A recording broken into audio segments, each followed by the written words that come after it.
Cross-examination. Yes, Your Honor. Good afternoon. Isn't it true that you never liked the Walton family? Objection. Relevance. Sustained. May I be heard, Your Honor? And isn't it also true that you lost a liability lawsuit to Drew Walton's father when you were director of PBC? May I be heard? I'm going to show the biasness of this witness. The bias of this witness. You can have a little leeway on this. Overruled. So, isn't it true that when you were director at PBC, you lost a liability lawsuit to Drew Walton's father? Yes, absolutely we did. Now, I'd like to draw your attention to how you handle your employees. Now, isn't it true that you don't usually give your employees your personal telephone number? No, we don't, but this was a big story, and I trust Regan Thomas, and I wanted to make sure that he had my help through this. He's an up-and-coming star. So in order to do that, you gave Regan Thomas your cell phone number. I did. And that was because you wanted to give him every resource to expose Drew Walton. I believe that the people should know what is going on, and I mean, we've already heard today that Drew Walton has thrown a brick at a person's car before. We want to make sure that they know the type of person that is running for governor. Your Honor, I'd like to move to strike everything after yes or non-responsive. So stricken. Now, isn't it true that you have a memo which has all of your standards of journalism? Yes, this is true. And one of those standards is thoroughness, correct? Absolutely, I believe in thoroughness. And in order to be thorough, you need to publish all sides of the story and examine as many witnesses as possible, correct? I believe we should examine all unbiased sides of the story and on all biased eyewitnesses. So that's a yes. Well, in that regard, what I just said, yes. Now, isn't it true that you said in regards to this case that Regan Thomas should have attended the press conference? Journalism is a hard thing to do 100%.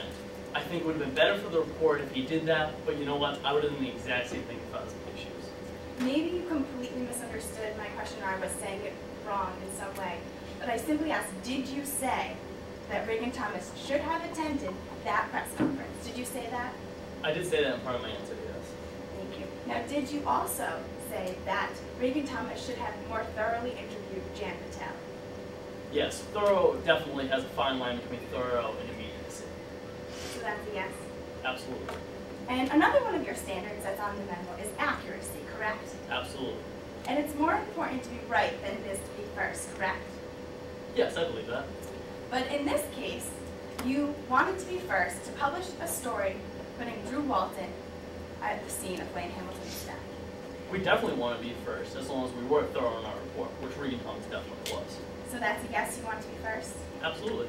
And that was because being first would increase your ratings. Who would want the highest ratings? And it would also increase your rankings. There. Once again, I don't want the highest ranking. I want to be number one. Which would increase profitability. Well, who doesn't want profit either? Well, which was extremely important to you because at September of 2006, BNN was struggling financially. Yes, it was a weak year for us, but that does happen. Now, a third of your standards that you wrote out in your memo is fairness. Yes. And in being fair, you publish both sides of the story. Absolutely. However, never in the broadcast does Regan Thomas or R.J. Reeves ever say anything about a suicide. They didn't say anything about a suicide or exactly the word homicide either. In that broadcast, does it say all evidence points to Drew Walton?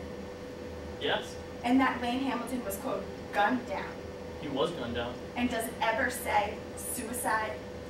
Nor homicide. But does it ever say the words, quote, suicide in that broadcast? It does not say, quote, suicide. Thank you. Now, at the bottom of that memo, it says that media has the power to affect public opinion and discourse, correct? It absolutely does. And the media affected public opinion in the case that we're dealing with today, correct? Absolutely. The media affects everything that reports on. And that's because Drew Walton lost the election. He lost the election. I mean, one can guess in numerous ways on that. And you said that, quote, suspicion of murder would do that to someone. Absolutely. Now, isn't it also true that BNN issued a retraction the next day, correct? Yes, we did. And that was because the police came out with a report saying that Lane Hamilton had indeed committed suicide. They did, and we want to make sure we update every scenario to our audience. We want to be fair. So that was a yes. It was because they said suicide. Absolutely. Thank you. No further questions at this time. Redirect. No, yeah. Louis, may you step down? Finance witness. Defense witness called Riley Bates stand.